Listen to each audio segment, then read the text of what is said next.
بسم اللہ الرحمن الرحیم۔ السلام علیکم ورحمۃ اللہ وبرکاتہ۔ روزے کی فضیلت و عظمت کا بیان۔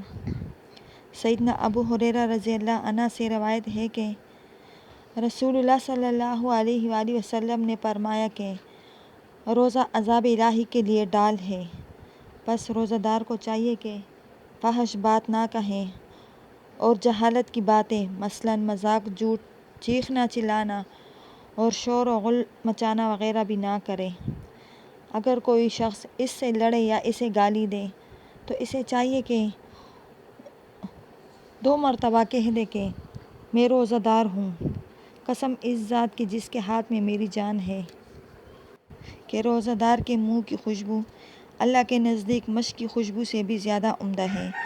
اللہ تعالیٰ فرماتا ہے کہ روزہ دار اپنا کھانا پینا اور اپنی ہر خواہش میرے لیے چھوڑ دیتا ہے تو روزہ میرے ہی لیے ہے اور میں ہی اس کا بدلہ دوں گا، اور ہر نیکی کا ثواب 10 گنا ملتا ہے، لیکن روزہ کا ثواب اس سے کہیں زیادہ ملے گا۔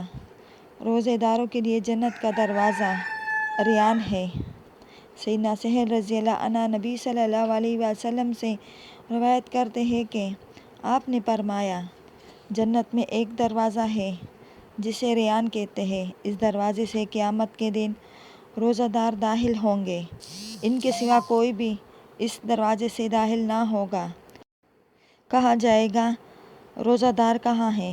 پس وہ اٹھ کھڑے ہوں گے، ان کے سوا کوئی اس دروازے سے داخل نہ ہوگا۔ پھر جس وقت وہ داخل ہو جائیں گے تو دروازہ بند کر لیا جائے گا، عرض اس دروازے سے کوئی داخل نہ ہوگا۔ سیدنا ابو ہریرہ رضی اللہ عنہ سے روایت ہے کہ رسول اللہ صلی اللہ علیہ وآلہ وسلم نے فرمایا کہ جو شخص اللہ کی راہ میں 2 جوڑے کپڑے یا کوئی سی بھی 2 چیزیں تقسیم کرے، وہ جنت کے دروازوں سے بلایا جائے گا۔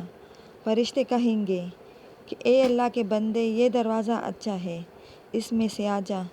پھر جو کوئی نماز قائم کرنے والوں میں سے ہوگا تو وہ نماز کے دروازے سے پکارا جائے گا، اور جو کوئی جہاد کرنے والوں میں سے ہوگا تو جہاد کے دروازے سے پکارا جائے گا، اور جو کوئی روزہ داروں میں سے ہوگا تو وہ باب ریان سے پکارا جائے گا، اور جو کوئی صدقہ دینے والوں میں سے ہوگا وہ صدقے کے دروازے سے پکارا جائے گا۔ تو سیدنا ابو بکر صدیق رضی اللہ عنہ نے عرض کیا کہ یا رسول اللہ، میرے ماں باپ آپ صلی اللہ علیہ وآلہ وسلم پر پیدا ہو، جو شخص ان تمام دروازوں سے پکارا جائے تو اس کو پھر کوئی حاجت ہی نہ رہے گی، تو کیا کوئی شخص ان تمام دروازوں سے بھی پکارا جائے گا؟ تو آپ صلی اللہ علیہ وآلہ وسلم نے فرمایا، ہاں، میں امید رکھتا ہوں کہ تم انہی میں سے ہوگے۔ سیدنا ابو ہریرہ رضی اللہ عنہ سے روایت ہے کہ رسول اللہ صلی اللہ علیہ وآلہ وسلم نے فرمایا، جب رمضان آتا ہے تو جنت کے دروازے کھول دیے جاتے ہیں۔ سیدنا ابو ہریرہ رضی اللہ عنہ نے دوسری ایک روایت میں کہتے ہیں کہ رسول اللہ صلی اللہ علیہ وآلہ وسلم نے فرمایا کہ جب رمضان آتا ہے تو آسمان یعنی جنت کے دروازے کھل جاتے ہیں اور دوزخ کے دروازے بند کر دیے جاتے ہیں، اور شیاطین مضبوط ترین زنجیروں سے جکڑ دیے جاتے ہیں۔ رمضان یا ماہ رمضان کیا کہا جائے، اور اس شخص کی دلیل جو دونوں طرح کہنا درست جانتا ہے۔ سیدنا ابن عمر رضی اللہ عنہ کہتے ہیں کہ میں نے رسول اللہ صلی اللہ علیہ وآلہ وسلم کو یہ فرماتے ہوئے سنا کہ جب تم رمضان کا چاند دیکھو تو روزے رکھنا شروع کر دو، اور جب تم عید الفطر کا چاند دیکھو تو روزہ رکھنا ترک کر دو، پھر اگر تمہارے متعلق ابر آلود ہو یعنی بادل چھا جائے تو تم اس کے لیے اندازہ کر لو یعنی 30 پورے کر لو۔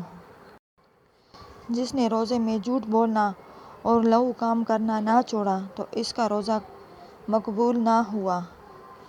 سیدنا ابو ہریرہ رضی اللہ عنہ سے روایت ہے کہ نبی کریم صلی اللہ علیہ وآلہ وسلم نے فرمایا کہ جو شخص جھوٹ بولنا اور دغا بازی کرنا نہ چھوڑے تو اللہ تعالیٰ کو اس بات کی کچھ بھی پرواہ نہیں کہ وہ روزہ کا نام کر کے اپنا کھانا پینا چھوڑ دے۔ اللہ تعالیٰ ہمیں اور آپ سب مسلمان کو صحیح راستے پر چلنے کی توفیق عطا فرمائے اور ہمارے روزے قبول فرمائے، آمین۔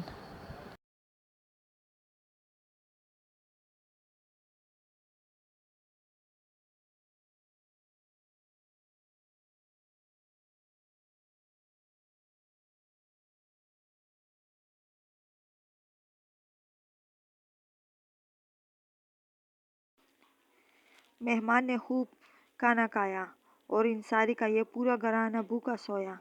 صبح جب یہ صحابہ رضی اللہ حضور اکرم صلی اللہ علیہ وآلہ وسلم کی خدمت میں حاضر ہوئے تو حضور صلی اللہ علیہ وآلہ وسلم نے ارشاد فرمایا، اللہ جل شانہ تمہارے رات کے حسن سلوک سے بہت خوش ہوا۔ ایسے ہی اثار پیشہ لوگوں کی تعریف و توصیف کرتے ہوئے اللہ تعالیٰ ارشاد فرماتا ہے، اور وہ دوسروں کو اپنی ذات پر ترجیح دیتے ہیں اگرچہ خود فاقے ہی سے کیوں نہ ہو۔ ہجرت کے موقع پر انصاری رضی اللہ مدینہ نے مہاجرین رضی اللہ کے مکہ کے ساتھ حسن سلوک کے سلسلے میں جس ایثار و قربانی کا ثبوت دیا، اس کی مثال تاریخ عالم میں ڈھونڈنے سے نہیں ملتی۔ جس طرح اخلاق حسنہ کی ایک طویل فہرست ہے جن کو اپنا کر آدمی دنیا اور آخرت میں سرخرو ہو سکتا ہے، اسی طرح کچھ ایسے اخلاق رذیلہ ہیں جن کو اختیار کر کے انسان حیوانی درجے میں جا گرتا ہے اور آخرت میں اللہ تعالیٰ کے رحم سے محروم ہو جاتا ہے۔ مسلمانوں کو یہ تعلیم دی گئی ہے کہ وہ اخلاقی فاضلے سے آراستہ ہو اور اخلاق رذیلہ سے بچیں جو انسان کی شخصیت کو داغدار کر دیتے ہیں اور اسے ہر قسم کی نیکی اور بھلائی سے محروم کر دیتے ہیں۔ چند اخلاق رذیلہ کا بیان ذیل میں درج کیا جاتا ہے۔ جھوٹ نہ صرف ایک کے بجائے خود ایک برائی ہے بلکہ بہت سی اخلاقی برائیوں کا سبب بھی بنتا ہے۔ اسلام میں جھوٹ بولنے کی سختی سے مذمت کی گئی ہے۔ جھوٹ بولنے والوں کو اللہ تعالیٰ کی لعنت کا مستحق ٹھہرایا گیا ہے۔ اسی طرح ارشاد باری ہے کہ جھوٹے آدمی کو ہدایت نصیب نہیں ہوتی، البتہ اللہ تعالیٰ جنہیں اللہ تعالیٰ راہ نہیں دیتا اس کو جو جھوٹا اور حق نہ ماننے والا ہے۔ اس لیے رسول اکرم صلی اللہ علیہ وآلہ وسلم نے فرمایا، مومن کی فطرت میں ہر خصلت ہو سکتی ہے مگر خیانت اور جھوٹ کی خصلت مومن میں ہرگز نہیں۔ نبی کریم صلی اللہ علیہ وآلہ وسلم سے کسی شخص نے دریافت کیا، یا رسول اللہ، جنت میں لے جانے والا کون سا عمل ہے؟ آپ صلی اللہ علیہ وآلہ وسلم نے ارشاد فرمایا، سچ بولنا۔ جب بندہ جھوٹ بولتا ہے تو نیکی کا کام کرتا ہے، اس سے اس کے ایمان میں اضافہ ہوتا ہے اور ایمان میں یہ اضافہ جنت میں داخلے کا سبب بنتا ہے۔ اس شخص نے دریافت کیا، یا رسول اللہ، دوزخ میں لے جانے والا کام کیا ہے؟ فرمایا، جھوٹ۔ جب گناہ کے کام کرے گا تو گویا کفر کرے گا اور یہ کفر اسے جہنم میں لے جائے گا۔ جھوٹ کا تعلق محض زبان سے نہیں بلکہ بہت سے دوسرے ناپسندیدہ اعمال بھی جھوٹ کی تعریف میں آتے ہیں، مثلاً غلط طریقے سے کسی کا مال ہتھیانا، کم تولنا، غرور کرنا، منافقت سے کام لینا وغیرہ۔ نبی اکرم صلی اللہ علیہ وآلہ وسلم نے نمائش کو بھی جھوٹ کی ایک قسم قرار دیا۔ جھوٹ کے نتیجے میں باہمی اعتماد نہیں رہتا، انسان کی ساکھ ختم ہو جاتی ہے اور معاشرتی زندگی جیرن ہو جاتی ہے۔ مسلمانوں کو چاہیے کہ جھوٹ کے ہر قسم سے پرہیز کرے۔ میری آپ تمام لوگوں سے گزارش ہے کہ صدقہ جاریہ سمجھ کر چینل کو لائک، سبسکرائب اور شیئر کیا کریں۔ جن لوگوں کو نہیں پتہ کہ اسلام میں کیا صحیح اور کیا غلط، ان لوگوں کی معلومات میں بھی اضافہ ہو۔ اللہ تعالیٰ ہمیں اور آپ کو سیدھے راستے پر چلنے کی توفیق عطا فرمائے اور شرک جیسے بڑے گناہ سے بچائے۔